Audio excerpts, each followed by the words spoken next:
ஈரோடு மாவட்டம் ஆசனூர் அருகே மினி லாரியை வழிமறித்த காட்டு யானை கரும்பு உள்ளதாக என சோதனையிட்டு லாரிக்கு வழிவிட்டு உள்ளது.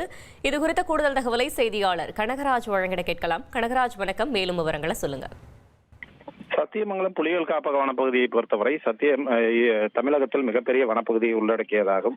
தமிழக, கர்நாடக எல்லை மற்றும் கேரள மாநில 3 மாநில எல்லைகளை இணைக்கும் இந்த வனப்பகுதியில் ஏராளமான காட்டு யானைகள் நடமாடுகின்றன. இந்த வனப்பகுதி வழியாக தமிழக, கர்நாடக மாநிலங்களை இணைக்கும் சத்தியமங்கலம் மைசூர் தேசிய நெடுஞ்சாலை அமைந்துள்ளது.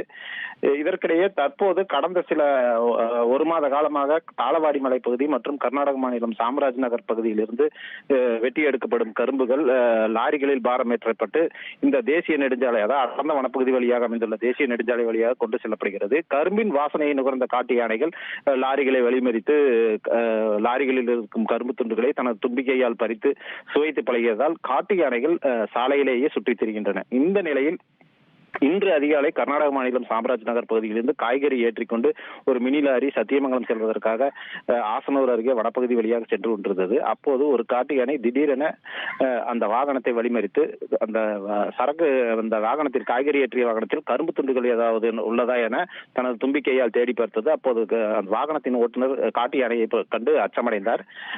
சிறிது நேரம் தேடி பார்த்த யானை கரும்பு இல்லாததால் சாலையோர வனப்பகுதிக்கு சென்றது. இதைத் தொடர்ந்து வாகனங்கள் புறப்பட்டு சென்றன. காட்டு யானைகள் தொடர்ந்து வாகனங்களை வழிமறிப்பதால் வாகன ஓட்டுநர்களும் பயணிகளும் மிகுந்த அச்சமடைந்துள்ளனர்.